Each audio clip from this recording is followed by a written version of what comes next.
Hello everyone, my name is Rohit Negi और आज का वीडियो बहुत ही सीरियस वीडियो होने वाला है। आज हम बात करने वाले हैं जो मास फायरिंग चल रही है, जो ले ऑफ चल रहे हैं और जो हायरिंग फ्रीज चल रही है उनके ऊपर, और जो मार्केट के ऊपर रिसेशन चल रहा है उन सब के ऊपर आज हम डिटेल डिस्कशन करने वाले हैं इस वीडियो में। तो उनके हम रूट कॉज पे भी जाएंगे, क्यों ये सब चीजें हो रही हैं और कैसे जो आप फ्रेशर जो लोग मुझे इस वीडियो से देख रहे हैं कैसे आप इन सब से बच सकते हैं। मैं आपको 100% गारंटी तो नहीं दे सकता कि आप बच पाएंगे, लेकिन मैं आपको कुछ बात बताऊंगा, एक प्रोसेस बताऊंगा। अगर आप उन चीजों को फॉलो कर सकते हैं तो शायद आप सेफ खेल सकते हैं। Amazon is preparing to lay off up to 10,000 workers. Meta is cutting 11,000. Netflix has made big cuts, so has Shopify, Snap, Twitter. Facebook's parent company Meta is laying off 13% of its staff. From Meta to Amazon, big tech companies are announcing brutal job cuts. Nearly 130,000 people have been sacked this year worldwide. Why is this happening and what does the future hold? तो यार हम सबने देखा है कि Meta ने हाल ही में 11,000, जी हाँ सही सुन लो, 11,000 एम्प्लॉयज को फायर कर दिया। कुछ लोग ऐसे थे जो 2 दिन पहले ही यहां से उड़ के सैन फ्रांसिस्को गए थे और वहां से उन्हें पता चला कि आप फायर हो चुके हो। तो सोचो उन इंसान को कितना बुरा लगा होगा। ऐसी बहुत सारे एम्प्लॉयज हैं। उससे सिर्फ एक इंसान इंपैक्ट नहीं होता, उससे एक पूरी फैमिली भी इंपैक्ट होती है, और फैमिली नहीं उससे बड़ा एक पूरी सोसाइटी इंपैक्ट होती है, क्योंकि अगर वो लोग खर्च ही नहीं करेंगे तो पूरा मार्केट डाउन ही जाता रहेगा। और अगर मैं बात करूं अमेजॉन की, उन्होंने भी 10,000 से ज्यादा एम्प्लॉयज को फायर किया है। ट्विटर ने तो अपनी 50% एम्प्लॉयज को फायर कर दिया, और बहुत सारी कंपनीज है जिन्होंने इतनी फायरिंग करी है। सिर्फ प्रोडक्ट बेस्ड कंपनी ही नहीं, जिनको हम सर्विस बेस्ड कंपनी भी कहती है, वहां भी फायरिंग चल रही है। अगर मैं बात करूं कॉन्ग्निजेंट, एसेंचर, 12,000 एम्प्लॉइज फायर कर दिए गए। और अगर मैं स्टार्टअप की बात करूं, जो इंडियन स्टार्टअप है, जो एडटेक के स्टार्टअप है, वहां सिचुएशन और भी खराब चल रही है। लाइक बायजूस ने 2,500 से ज्यादा एम्प्लॉइज को फायर कर दिया। अनअकैडमी में भी सेम सिचुएशन, 800 से ज्यादा एम्प्लॉइज फायर कर दिए। तो बात यह है कि ये सिचुएशन आई क्यों, ऐसा क्या हुआ पास्ट में कि इतना बड़ा इंपैक्ट अब जाके इसमें पड़ रहा है। अगर हम 2-3 साल पहले जाएं, जब कोविड आया था, उस टाइम पे भी स्टॉक मार्केट डिप कर गया था।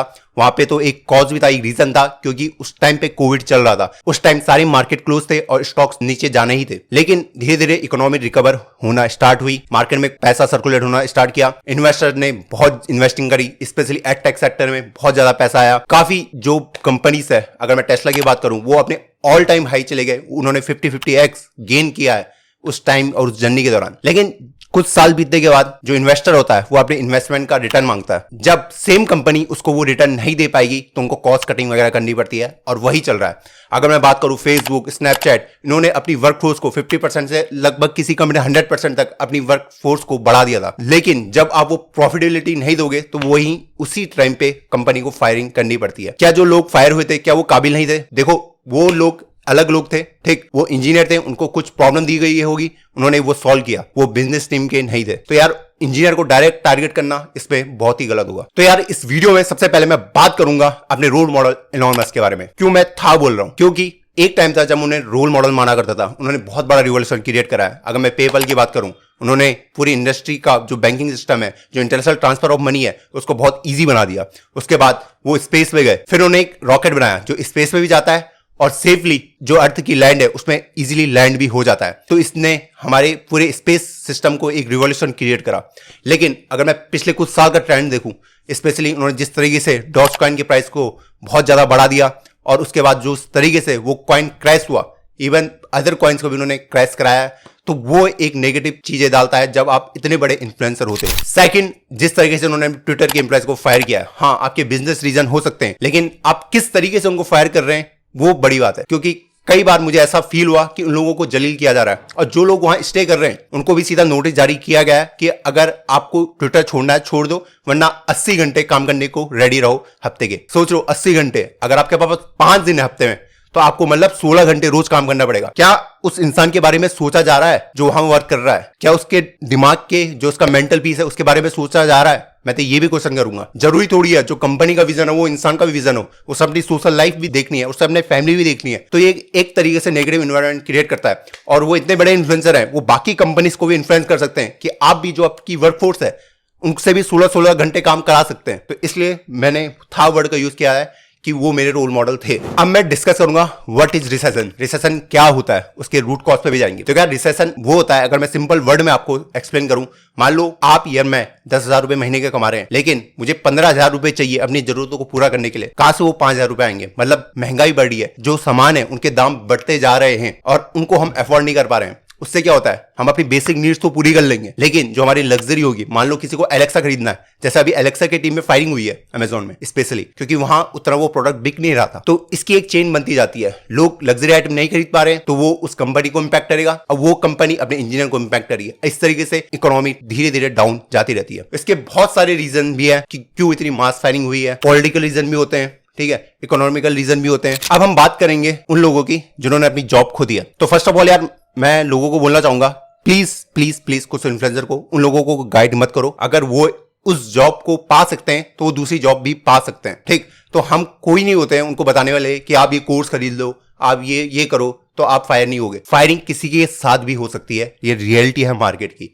अगर आप किसी ऐसी टीम में जिसका प्रोडक्ट बिक नहीं रहा है, विद इन द कंपनी भी आप डिफरेंट प्रोजेक्ट्स पे काम कर रहे होते हैं, अगर आप उस प्रोजेक्ट की रेलेवेंस नहीं है उस कंपनी में, तो रीजन हो सकता है कि आपको फायर किया जा सकता है। तो उसमें आपकी क्या गलती, आपको वही प्रोजेक्ट मिला है। प्लीज उन लोगों को गाइड करना बंद करिए, उन्हें ऑलरेडी पता है उन्हें क्या करना है। अब जिन लोगों ने जॉब खो दी है उनको मैं 3 कैटेगरी में डिवाइड करूंगा। पहला वो जिनको एक्सपीरियंस है, सेकंड वो जिनको एक्सपीरियंस है लेकिन उसके साथ भी उनको फेक एक्सपीरियंस भी है, और थर्ड जो एज अ फ्रेशर ज्वाइन हुए हैं। देखो यार, जो एक्सपीरियंस है ना, उनको तो जॉब इजीली मिल जाएगी, उनको कोई दिक्कत नहीं आने वाली है। मैं अभी जिस कंपनी में काम करता हूं, कई बार ऐसा होता है यार कि मैं ऐसा बिगनर ही काम कर रहा हूं, तो मुझे कई बार कोई बग आता है, तो ऐसा भी हो सकता है अगर मैं किसी से ना पूछूं, किसी एक्सपीरियंस बंदे से ना पूछूं, तो मुझे 1 महीने तक सिर्फ उसी बग में फंस के रह जा सकता हूं। लेकिन वहीं अगर मैं किसी एक्सपीरियंस इंसान को पूछता हूं, जैसे 7-8 साल का एक्सपीरियंस है, वो आधी नींद में भी उस बग को इजीली सॉल्व कर सकता है। तो ये फायदा होता है एक्सपीरियंस का। क्या आपको लगता है कि वो इंसान इंडस्ट्री के लिए रेलिवेंट नहीं है? अब सेकंड आता है जो फेक एक्सपीरियंस के दम पे मार्केट के अंदर घुसे हैं, इनकी मात्रा कम है लेकिन होते हैं कुछ लोग। आप देखोगे कोई कंपनी अपने रिक्वायरमेंट मांग देती है कि आपको ये टेक्नोलॉजी आनी चाहिए। आप देख सकते हो इससे रिलेटेड जो कंपनीज हैं वो खुली हुई रहती हैं, गुड़गांव, नोएडा, यहाँ इनके पूरे ऑफिसेस खुले हुए हैं। तो अगर आप वहां जाके 2-3 महीने काम कर लेते हैं, वो आपको 2 साल की डिग्री दे देंगे या फिर 2 साल बोल देंगे कि इन्होंने हमारे यहाँ काम किया है। फिर वही लोग जब किसी न्यू कंपनी में ज्वाइन करते हैं, हम सबको पता है ऑनलाइन असेसमेंट की रियलिटी, बहुत सारे लोग फेक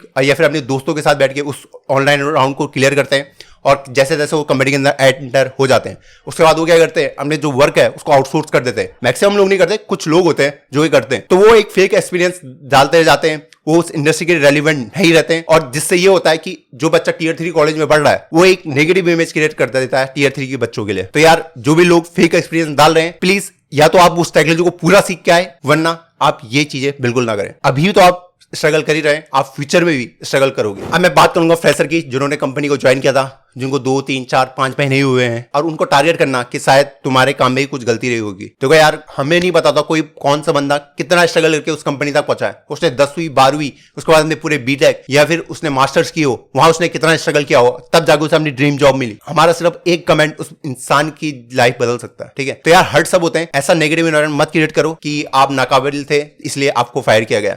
फायर कोई भी हो सकता है, ये रियलिटी है। और जैसे जैसे सिचुएशन सही होगी, ये लोगों को सबको जॉब इजीली मिल जाएगी जो टैलेंटेड है, जिन्होंने हार्ड वर्क किया है। एक मुझे बहुत ही मशहूर कहावत याद आती है, you will gain nothing without hard work, even if you get it you want last it for long. अगर आपको बिना हार्ड वर्क करे कुछ मिल गया है, सक्सेस मिल गई, कुछ भी मिल गया है, वो कुछ टाइम ही रहेगा, आप उसको रिटेन नहीं कर पाओगे, सस्टेन नहीं कर पाओगे लंबे टाइम तक। तो यार, अपने जो काम है उस पर हमें ज्यादा फोकस करना है। अब कुछ बच्चे बोल रहे थे कि यार, government job is a best option, क्यों हम एक प्राइवेट सेक्टर में आए, क्यों हम गवर्नमेंट जॉब में नहीं जाए? क्योंकि आपको गवर्नमेंट जॉब की भी रियलिटी नहीं पता है। क्या आपको पता है कि वो इंसान को क्या बीतती पड़ती है? हर जॉब की रिक्वायरमेंट अलग होती है। अगर मैं किसी जूनियर इंजीनियर की बात करूं जो गवर्नमेंट जॉब में, क्या आपको पता है अगर वो एक गलत साइन कर दे, वो जेल भी जा सकता है। और कई बार तो ऐसा होता है कि जो उनके सीनियर होते हैं करप्शन के लिए, उन पे ऊपर प्रेशर क्रिएट करते हैं कि आपको साइन करो, वरना आपको अपनी नौकरी से हाथ धोना पड़ सकता है। तो ऐसी सिचुएशन एटलीस्ट हम लोगों के साथ तो नहीं है जो प्राइवेट जॉब में है। उनके भी कुछ बेनिफिट है गवर्नमेंट जॉब वालों के, हमारे भी कुछ बेनिफिट है, हमारे भी कुछ नुकसान है, उनके भी कुछ नुकसान है। तो उनको हम कंपेयर नहीं कर सकते हैं कि ये जॉब सिक्योर है, ये इनसिक्योर है। इनसिक्योरिटी दोनों जगह ही है। अब हम ऐसा क्या करें कि हम थोड़ा इस एनवायरनमेंट में भी सिक्योर रह सकते हैं? तो मैं आपको कुछ जो फ्रेशर हैं मेरी इस वीडियो को देख रहे हैं, उनको मैं कुछ स्टेप्स बताऊंगा, और मैं भी खुद उन चीजों को पर्सनली फॉलो करता हूं। देखो, हो तो किसी के साथ सकता है बुरा, लेकिन हम इन चीजों को करके अपने स्किल्स, अपने जो माइंडसेट है उसको चेंज कर सकते हैं। फर्स्ट चीज है अपग्रेड योर स्किल्स। जो भी फ्रेशर इस वीडियो को देख रहे हैं, हमको अपने स्किल्स पे काम करना पड़ेगा। अगर हम कोई भी नई टेक्नोलॉजी सीख रहे हैं, ब्लॉकचेन सीख रहे हैं, वेब डेवलपमेंट सीख रहे हैं, एआई सीख रहे हैं, एमएल सीख रहे हैं, कोई भी टेक्नोलॉजी सीख रहे हो, उसे डेप्थ में पढ़ना शुरू करो। अब कंपनियां आपसे डेवलपमेंट भी अच्छे से मांगती हैं, उनके अब राउंड भी होते हैं स्पेसिफिक कि आप डेवलपमेंट कर पाते हैं या नहीं कर पाते हैं। सिर्फ डीएसए करके ही अब सिलेक्शन होना थोड़ा मुश्किल हो जाएगा। तो आपको डेवलपमेंट की और भी ध्यान देना पड़ेगा। उस टेक्नोलॉजी के अंदर घुसो, मैं नहीं कर रहा कि बहुत ही अंदर घुस जाओ, लेकिन आपको अच्छे से पता होनी चाहिए, बेसिक सारी चीजें पता होनी चाहिए। क्या आप उससे रिलेटेड प्रोजेक्ट क्रिएट कर पा रहे हैं, उन चीजों पे हमें ध्यान देना पड़ेगा। सेकंड चीज है, try to make good connection. Good connection बनाने की कोशिश करो। अगर आपको पता है कि आपका कोई दोस्त या आपको कोई अननोन भी है, वो माइक्रोसॉफ्ट, उबर, गूगल जैसी बड़ी कंपनीज में काम करता है, हम उनसे बात करें। सीधा पहले रेफरल मत मांगो, ठीक है? पहले उनसे कनेक्शन बनाने की कोशिश करो, उनसे दोस्ती बनाने की कोशिश करो, फिर जाके आप उनसे रेफरल मांग सकते हैं। अपने कनेक्शन थोड़े अच्छे बनाओ, वही आपको सर्वाइव करा सकता है मार्केट में। क्योंकि जब भी आपको कंपनी स्विच करने की जरूरत पड़ेगी तो आपके पास एक रेफरल होगा जिससे आप जॉब इजिली पा सकते हैं। थर्ड चीज जो मोस्ट इंपॉर्टेंट मुझे लगती है, अगर जो फ्रेशर मुझे इस वीडियो को देख रहे हैं, मैनेज योर फाइनेंसेस। अगर आप किसी कंपनी को ज्वाइन करते हैं, उसके बाद आपको पता होना चाहिए कि आपको जो फाइनेंसेस है उनको आप कैसे मैनेज करें। बहुत सारे ऐसे होंगे जो लोग 1 लाख से ऊपर कमा रहे होंगे, लेकिन कई लोग भी ऐसे होते हैं जो 1 लाख ही पूरा उड़ा देते हैं। एक खर्चा रखो कि मैं इतना स्पेंड करूंगा, इतने मेरी सेविंग होनी चाहिए। एटलीस्ट हमें इतना सेविंग रख लेनी चाहिए ओवर द टाइम कि हम 2 साल तक बिना जॉब के भी सर्वाइव कर सकते हैं। तो सेविंग पे हमें ज्यादा फोकस करना है, अपना स्टैंडर्ड ऑफ लाइफ नहीं बढ़ाना है। ठीक, हम लोगों के चक्कर में कि लोग कहेंगे कि तू इतना कमा रहा है तो मुझे इतना ही खर्च करना है। देखो, अगर हम लोगों से इन्फ्लुएंस होकर सब कुछ करेंगे कि हमारे पास गाड़ी होनी चाहिए, बंगला होना चाहिए, अगर हमारी इतनी सैलरी है, मत करो। पहले अपनी सिक्योरिटी के बारे में सोचो कि अब मेरा फ्यूचर सिक्योर है तो हमारे पास उसके लिए प्रॉपर सेविंग होनी चाहिए, आपको प्रॉपर इन्वेस्टमेंट करना आना चाहिए। तो इस चीज पे भी हमें अच्छे से फोकस करना है। बात यह है, जो हमारी इकोनॉमी है वो अप डाउन करती रहती है, वो कभी पीक पे जाएगी, कभी लो पे जाएगी, और इस तरीके से ही इकोनॉमी ग्रो होती है। तो अगर मैं बात करूं कि सिचुएशन कब तक सही हो सकती है, मैंने बहुत सारे आर्टिकल्स पढ़े, तो अगले साल के जून से सिचुएशन सही होना स्टार्ट हो जाएगी।